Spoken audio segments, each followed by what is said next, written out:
mental states. But I would hear her making these notes talking about, achieving a stepwise decline. And so basically, apparently how, some of this I'm having to figure out like by reverse, because they don't just like come out and confess to me, but I've been able to be privy to hearing a lot of stuff because these people have been around me my whole life. And then I've been able to, do research and what have you, and also just kind of analyze.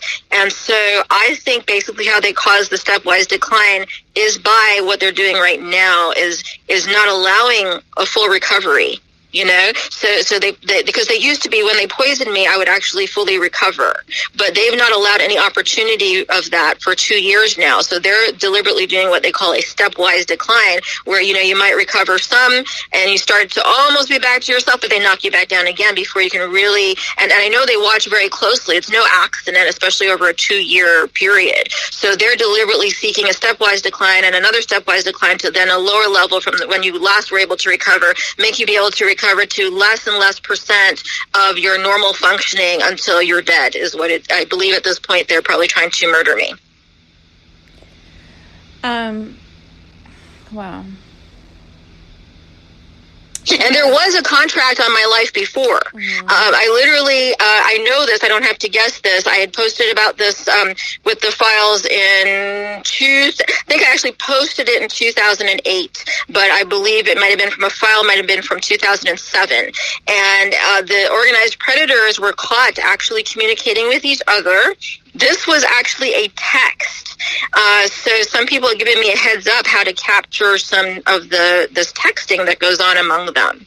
So I probably don't want to say too much about that at the moment, but there is some equipment that can actually pick that up. And so they had some very strange communications that were obviously coded, and I still don't understand or even begin to understand They use this gang stalking. It's a game that they have. It's like where they look for Pikachus and all of that stuff. Say that again. They look at what? Look for Pikachus and all that stuff. It's a game. What's that? I'm not familiar with that word. It's like a digital game, it's in virtual reality, but it's real time. Oh my goodness. So is that one of the apps that they use or something when they're targeting somebody? It's an app, and it's actually being used for gang stalking, from what I understand. I would not be surprised. I know, they're playing like a multiplayer live action game. Mm-hmm. And in fact, games also have a history that needs to be definitely more seriously looked into and regulated for brainwashing and programming, violence, including sexual violence into people, like games like Rape Play and things like that. More obviously, though, in the past, I've really chronicled about the social media being used by the gang stalking network. They have private groups online where they actively target individuals all at once. They'll come together to target one individual, and usually they actually will, especially people that are involved in the system, like foster children that are coming out of the system or being emancipated. They'll be targeted for human trafficking. Parents that have children in the system and that are winning their cases, they will be highly targeted for human trafficking, because they know the parents will do anything to get their children back. But not only that, it limits liability against the state. So this network is very much present online, and they use this to they have people that are under the guise of being advocates, child advocates, or human, or if you will, to actually target. They'll re-victimize the victims that are being raked through the mud and corrupt clergy and corrupt judges will release court records to these individuals in these networks online, specifically to compromise cases that might be winning in court, or children that might be maturing out of the foster care system, specifically for human trafficking, which is just unbelievable to me. Oh, yes, I've definitely reached the same conclusion. It's inescapable once you get to a certain critical mass of documentation that you come into and experience, unfortunately, firsthand experience also in my case, and then also learning of other people's, a lot of them are friends now too, and their experiences, and internationally, not just, in one part of the world. And, when I had, these people keep interfering with my equipment as well, and that's a type of equipment I have to replace at the moment. So unfortunately, because they're obviously using that kind of thing now, and I keep wondering what I'm missing because I don't have working equipment for that right at the moment. But I now know something that works for that, and I've been pointed into that direction. And one of the communications I picked up was Dr. 5 needed someone killed.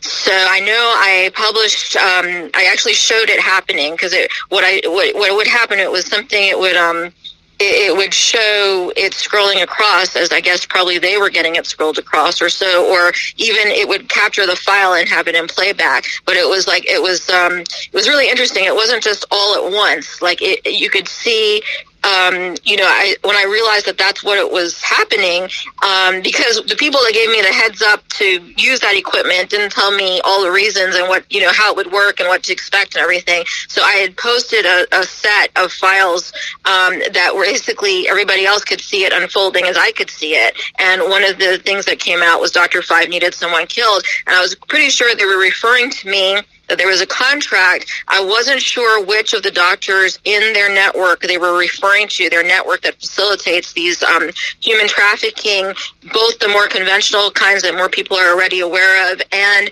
the emerging kinds that people are not yet as aware of, including for non-consensual human experimentation.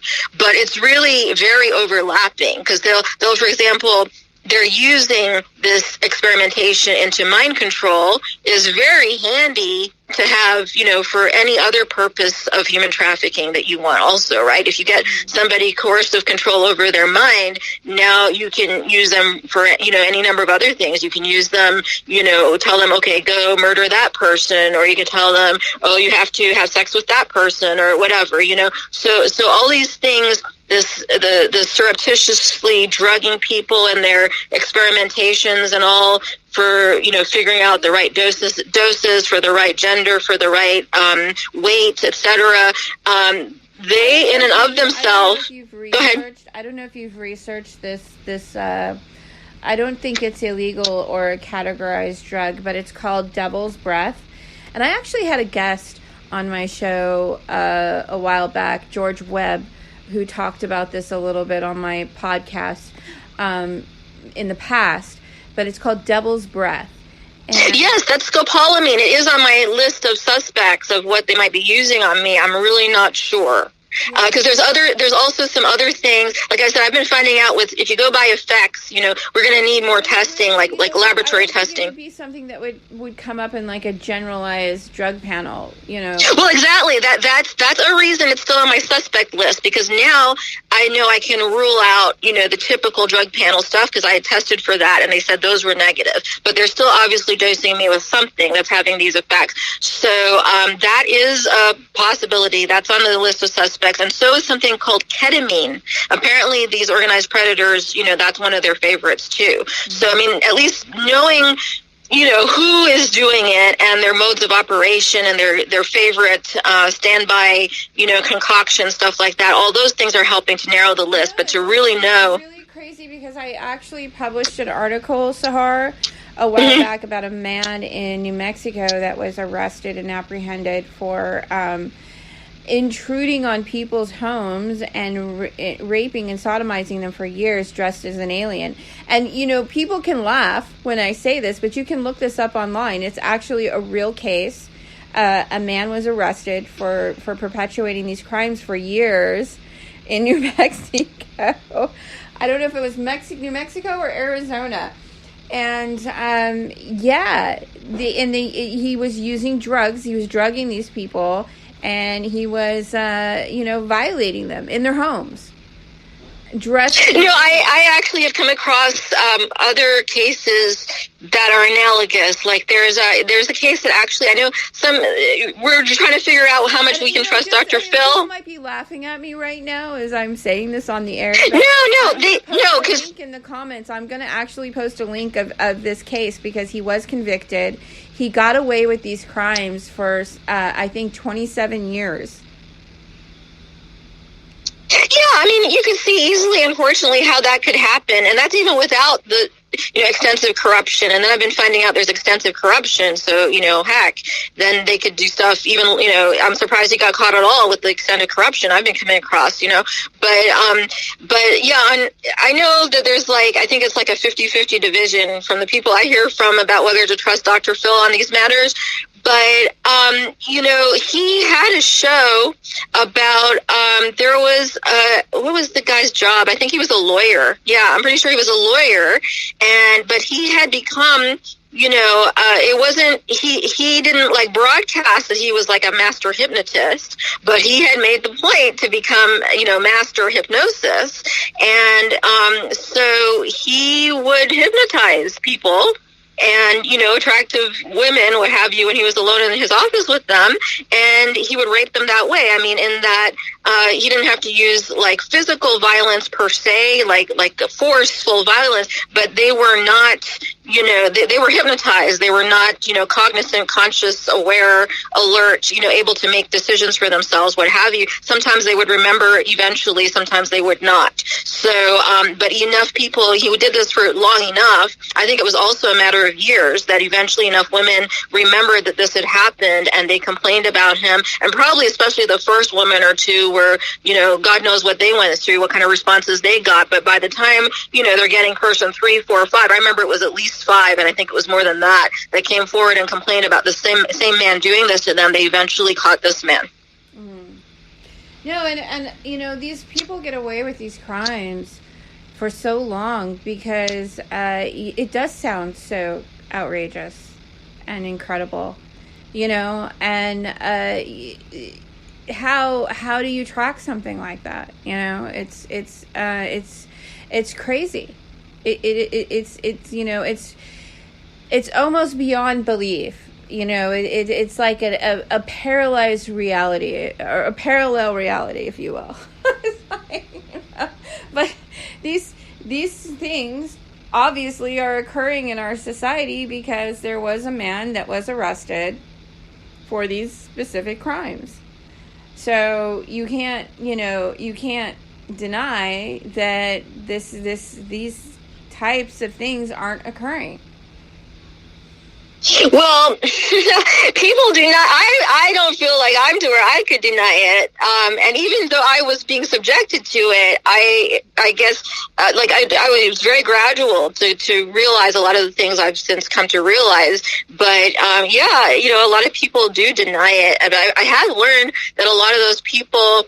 This is basically why my feelings don't tend to get hurt on this anymore, is because every time I've been able to find out, somebody is all like, oh, that just sounds crazy. And, maybe you must be crazy if you would even complain of such a thing, whatever.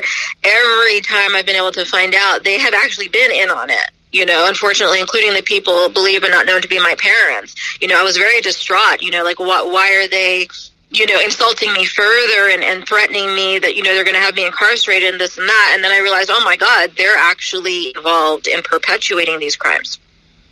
So, really, let's just do a recap really quick. Okay. Explain who your parents are and a little bit about yourself for people that might just now be tuning into the series. Okay. Well, I tend to want to be careful if I say anything because I literally heard a CIA agent in my mother's office in Anniston, Alabama. She has 2 main offices, but she also goes and works out of other locations in Alabama anyway. And I wouldn't be surprised if she crosses over the border and does some things like in Florida and what have you as well. Because I know she's worked with some people out of Florida that were in psychological operations, and DC and what have you, but and probably other countries. But anyway, there was, let me see if I can remember the best example. There was a behavior modification facility Sorry. I was going to tell you the man, the CIA agent in one of my mom's main offices in Anniston. He referred to his daughter. His daughter apparently listens, follows what I post on Snowy Oak. So, by the way, I don't know